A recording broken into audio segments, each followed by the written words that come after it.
आंध्र प्रदेश में चंद्रबाबू नायडू ने सीएम और पवन कल्याण ने उप मुख्यमंत्री पद की शपथ ले ली है। वहीं शपथ ग्रहण समारोह में बिहार के सीएम नीतीश कुमार शामिल नहीं हुए हैं। इस पर विपक्षी पार्टियां तरह तरह के अब तंज कस रही हैं। इस पर राजद प्रवक्ता एजाज अहमद ने आरोप लगाते हुए कहा है कि एनडीए के भीतर सब कुछ ठीक नहीं है और इस पर सफाई देते हुए जेडीयू नेता और बिहार के मंत्री जमा खान ने ये कहा कि समारोह में नहीं जाने के कई कारण हो सकते हैं, तबीयत भी खराब हो सकती है। बीजेपी नेता गुरु प्रकाश ने ये कहा कि इसका गलत अर्थ नहीं निकाला जाना चाहिए या गलत व्याख्या बिल्कुल नहीं होनी चाहिए।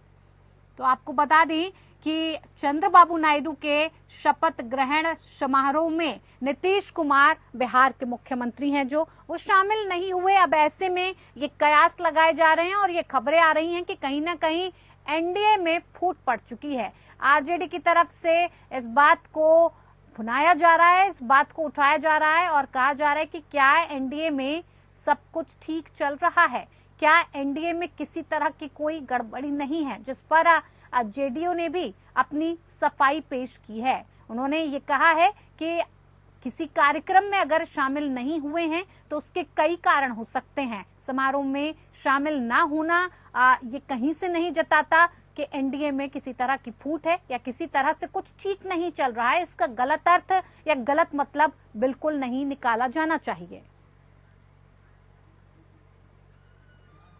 इसी पर ज्यादा जानकारी के साथ हमारे इनपुट हेड राजीव शर्मा जी हमारे साथ जुड़ गए हैं। राजीव जी, देखिए तमाम तरीके की अब हवाएं चलने लग गई हैं। जैसे ही चंद्रबाबू नायडू के शपथ ग्रहण समारोह में नीतीश कुमार नजर नहीं आते हैं तो एक ही सवाल और एक ही जवाब पाने की इच्छा विपक्षी दल रख रहा है। आरजेडी की तरफ से कहा जा रहा है कि नीतीश कुमार के शामिल ना होने का ये सीधा अर्थ निकाला जा रहा है कि एनडीए में कुछ ठीक नहीं चल रहा है, एनडीए में कहीं ना कहीं फूट पड़ गई है। विपक्ष तो बैठा ही इसलिए है कि उन्हें कुछ चिराग मिल जाए और वो उसको लेकर के एकदम पूरे आसमान में उड़ जाए। नीतीश ने निश्चित रूप से एक ये मौका दे दिया, लेकिन इसका मतलब ये नहीं है कि विपक्ष में पूरी तरीके से फूट पड़ गई। नीतीश ने अपने ना आने की सूचना पहले से दे दी थी। अगर नीतीश कहने के बाद नहीं पहुंचते तो ऐसा माना जा सकता था, लेकिन उन्होंने इस शपथ समारोह से पहले ही उन्होंने कहा, मैं बता दिया था कि कुछ व्यक्तिगत कारण है जिस वजह से वो नहीं पहुंच पा रहे हैं। पहली चीज। दूसरी चीज ये है कि अब चूंकि तेजस्वी ने ये सवाल उठाया है तो अब जनता दल यू की तरफ से ये बयान आना चाहिए कि वो क्यों नहीं पहुंच पाए। हालांकि इस बात को केसी त्यागी एक बार स्पष्ट कर चुके हैं, लेकिन चूंकि दोबारा ये बात उठाई गई है तो उन्हें एक वक्तव्य अपनी तरफ से जारी करना ही पड़ेगा।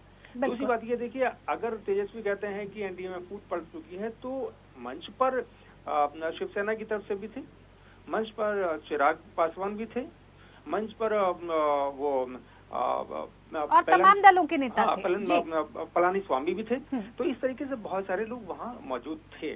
तो इस तरीके से अपरेंटली ऐसा नहीं कहा जा सकता, लेकिन विपक्ष को तो मौका चाहिए कि वो किसी भी तरीके से एनडीए को इस समय डेंट पहुंचाने की कोशिश करें, प्रयास करें। वो अपना काम कर रहे हैं और उन्हें ऐसा करना भी चाहिए।